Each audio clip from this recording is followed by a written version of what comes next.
Hello and good morning. It's Jim from maverickstar Observatory. I wanted to share a few ideas with you. Before I do, I just want to say a big thanks to a couple of people that have been, pledging a bit of support for the observatory. Okay, we've said that. So yeah, just want to share a few ideas, and I'm going to talk about a couple of things. First and foremost, guys, I'm just like you. Before we can turn our attention generally to anything else that's going on in the world, we have to take care of what's going on inside our own walls of our homes. And that generally is the case, isn't it, for a lot of us? Like, we have to make sure that the bills are paid. There's food in the cupboards, and all those other things that we have to look after first before we can broaden our horizon and have a look at what's going on, in our countries, or even our cities or villages, and then our countries, and then what's going on around the world. And I've been trying to get a bit of a glimpse as to what to expect, and I pretty much had a good idea, I think, what we was going to expect to see take place in 2021. But that's what I wanted to share with you guys. I mean, we're looking at, first of all, a few images from null school, and we're looking at the temperature around the planet, and we can see the northern southern hemispheres, as we would expect, are in sub-zero temperatures. The equatorial region is warm, but when we look at things like this, we know through what we've been following over the last few years here at the observatory that as we see those northern and southern temperatures creeping closer towards the equatorial region, we know that the seasons over in these regions are changing slightly. And we've seen farmers become gamblers, lose crops as a result. They've defaulted on their loan repayments or mortgage repayments and lost the farmlands. And some of these farmlands have been in their families for many generations, and it's very sad. And we also know through what we've been covering in 2020 that a lot of these farmers have seen it as the last straw and taken their own lives, which is very, very sad. Why isn't there more help for these people, and why isn't there more understanding in general around the world for people in situations like this?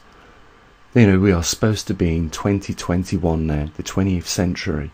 And I remember when I was younger at school thinking that, by the time I get to the age I am at now, 21, 47, we would all be working from home, which is very close to a reality at the moment due to the pandemic. But we wouldn't have to work. We would have more time to indulge in life experiences. It's funny I say that, because I've said before, we've got two main experiences we'll experience in life, and the very first one will be taking that very first gasp of oxygen when we're first born, and the last one will be when probably most of us lying in a hospital strapped up to some machines, and it'll be the last gasp of air that we take. And in between all those over years in between those two experiences, we'll have other life experiences. But in general, what stops us having these days more experiences of life is the ability to obtain the tokens that allow us to have those experiences, and that's world currencies, isn't it? And that for a lot of people is a big struggle. We've talked about this as well before. We seem to be a rat on the wheel in the cage, running round faster and faster. And if I put that in an analogy, you go to work in the morning, you come home on the evening, but to get that little bit extra for your family, you probably take another job around 7 o'clock in the evening and come home around about 11:30. That gives you an opportunity then to get washed, cleaned, fed, and ready for the next morning to do it all over again. And I've brought it to our attention, haven't I, that there was a few cases in the UK where people had died from exhaustion through just simply doing too much. This is not something that's going to get any better for any of us. The food prices are increasing as a result of greed, first and foremost, I believe, and then secondly, the climate is letting us down. We can do something about some of these issues, and we can't do something about some of the other issues, like nature Climate, you know, it's really difficult to do something about that. Pollution, we can do something about, and we can also, you know, prevent, you know, millions of people starving in the world if we want to do that. But we've got to make choices, you know, and some of them are not easy for us, are they? So, you know, trying to get a grip on things, you know, I think the biggest problem I have personally, and I think some of you guys will have this problem as well, is that, you know, most of the issues that we're facing comes from human negligence. This is something we could do something about if we wanted to, but we're failing to do it, and we're failing to spot, you know, some really serious things that are taking place in this time that have happened in our history, and we're not doing nothing about it. And, you know, I've mentioned many times about the Nazis burning the literature, the books, and at the same time, in this day and age, we see, you know, not the Nazis, but the people in power, you know, doing the very same thing.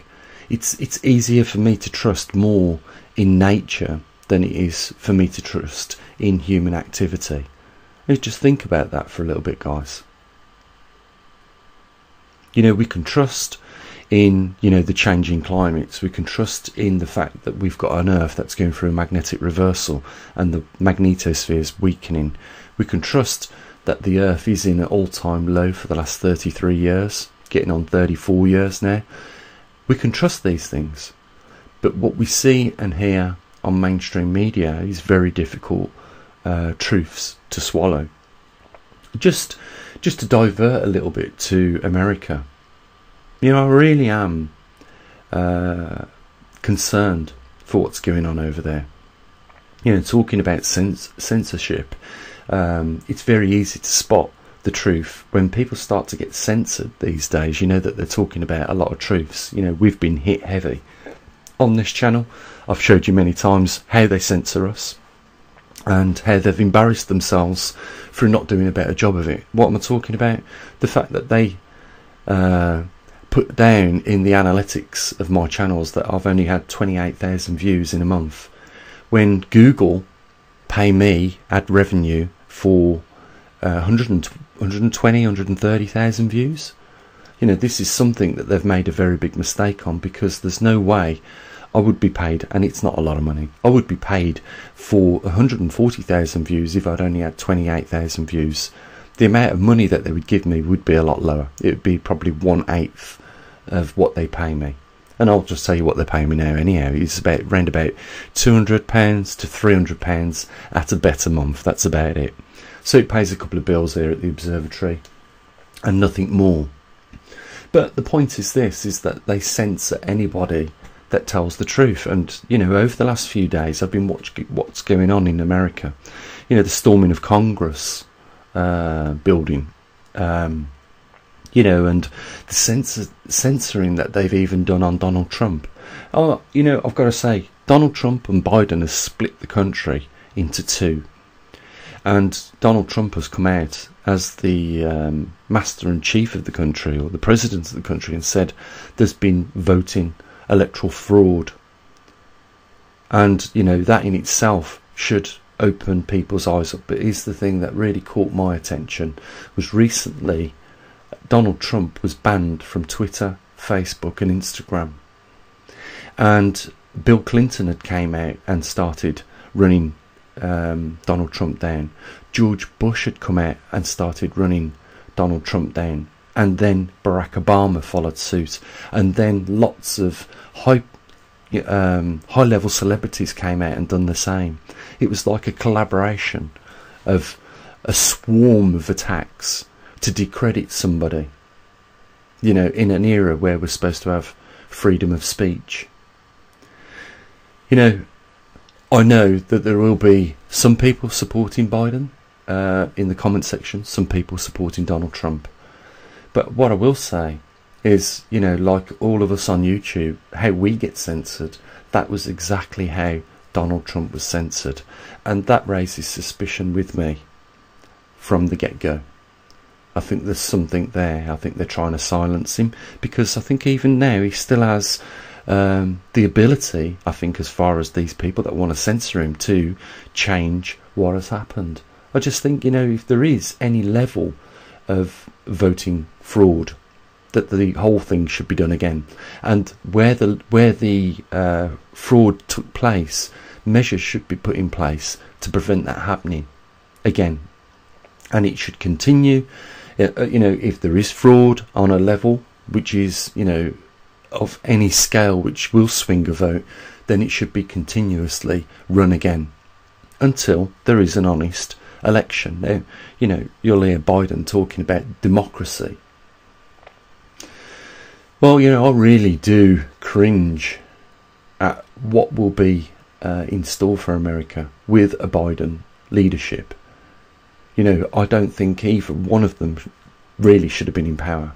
You know, out of 300 million people, you're telling me the best candidates to be president of that country and do the right thing were, 1, Donald Trump, or 2, Joe Biden. You know, if you look in the debates that they both had big skeletons in the closets, and for that reason they should have never both run for presidents or been allowed to. But, you know, this is the world we live in. You know, it's no different here in the UK. We have these Eton aristocrat families pushing children through the door of Eton, and what gets spit out is a Prime Minister and ministers, you know, and lords. It's insane. You know, out of here in the UK, 70 million people, you're telling me we can't find a genuine person to run the country and do it, you know, honestly, with integrity? You know, this is the problem we face. For me, I really find it hard to trust anything with regards to human activity. You know, when it comes down to nature, of course, you know, it's more honest. And we face two big problems, don't we, guys? We face the problems that human beings cause each other, and the problems related to human beings, like pollution, you know, prevention of lots of things. I could mention loads and loads of things. Starvation for one, mismanagement of resources, you know, I could easily go on and on and on, but, you know, the point is, and bottom line is, it's easy to trust nature than it is to trust human activity, and it's getting worse, isn't it?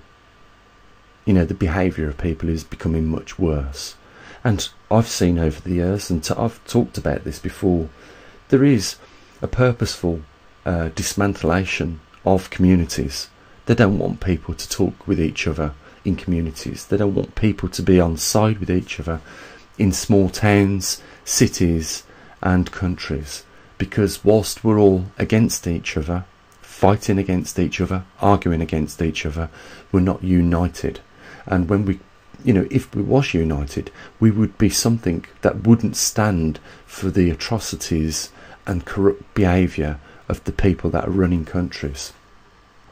From a young age, I worked out one thing, that if ever you was a gangster or a mobster or a crook, and you just had it in your blood to steal, and steal lots, and greed was in your blood, then you would definitely want to get your mittens or your hands on the taxpayer's purse, and you would put probably politicians in positions where they could become your puppet, or even you become that Prime Minister or the President of that country, and take control of it and just keep raping the benefits of it.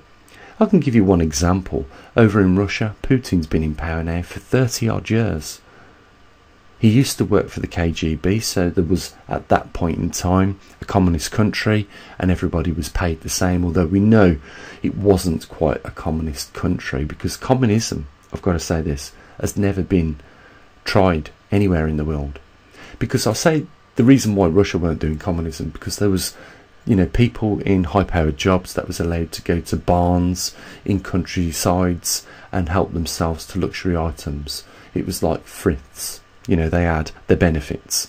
They was given company cars, telephones, and, you know, access to goods that other people weren't. So on top of their communist wage was all these other perks that they could have. So it was never communism that was practiced in Russia. But the point is this, is that Putin emerged in a system, out of a system of communism, working for the KGB, and he now has been in power for a long time. Some people would say he's definite characteristics of a dictator, someone that, you know, refuses to step down out of power. But on top of that, he now is worth 45 billion plus. How could you have achieved those amounts of money, you know, coming from, you know, some would say humble backgrounds, you know, a communist wage, and even with your perks? How could you have done that? There's got to be a level of corruption involved, and it's no different anywhere else in the world. You know, anywhere else. You know, you don't have to just point your finger at North Korea. You know, you could point your finger anywhere else in the world. You'd see the same activities. The point is, there hasn't never been a big effort by the majority of people of the world to, you know, stop this happening. And the longer we leave it carrying on, it's, as you would expect, just going to get worse. It is a cancer, and it is a killer, and it will continue to spread until it kills everything. The thing is with the modern system is that if you set precedent for corruptive behaviour, then other people find it the only way to survive is to become corrupt themselves. And inevitably you end up with a rotten world of people. You know, I was saying the other day, you know, what really is the definition of hell is a lot of people with attitudes that you wouldn't want to associate with. And that is the model that is set at the moment for us to follow. And, you know, it will get to the point where, you know, the only way you will be able to do business is if you bend the rules a little bit. But, you know, inevitably everybody in the system has got to bend the rules a little bit. So then there's a bigger bending of the rules at the top, and then, you know, the rest of the people follow. And this is a pattern, you know, that continues. And the only thing that outcome of such behaviour is hell on earth. So, you know, this is what we have to look forward, not just in 2021, but a continuation of it. And, you know, you're right, guys, and you probably agree with me, there's not a lot we can do about it if we continue to, you know, bury our heads in the sand and just become ignorant to the fact of what is going on. You know, perhaps it wasn't such a bad thing what we saw take place over the last few days in America. Maybe there was a hint of hope there for people. We all want to live in a fair system. We all want to share, I believe, the resources of the world, because I can just, you know, I've said this before as well. I've said a lot of this before. I can just imagine people complaining to God about not having a good experience in life and lots of enjoyable experiences, because he's going to ask them, what did you want? And they could say a nice house, a nice car, you know, money to enjoy a good holiday. You know, I can imagine exactly what he'll turn around and say, well, wasn't all those resources put in place on this earth for you? Yeah, so shouldn't you be taking that complaint up with the people that was running the world at that time and not me? You know, you could just imagine that conversation being taken place, you know, when people reach the pearly gates of heaven, couldn't you, with God? Why such a miserable experience did I have? You know, another problem is that, you know, people expect too much. You know, a lot of people have decided to take themselves off into remote parts of their countries where they live and become homesteaders, and, you know, go back to a more humble life, just in order to have a better quality of life, not to have to worry about growing your own, you know, not to have to worry about, going to work in order to get money, then exchange that money for the resources that you need, because homesteads, generally the good ones that are set up, provide food, you know, an ability for a good night's sleep in a place where you're not going to be shifted off the land tomorrow. Like if you don't, you know, if you lose your job today, you can't make the rent tomorrow, and you haven't been successful in getting another job to secure, you know, a method of earning money. You know, you're out on your ears, aren't you? You're chucked out of that property.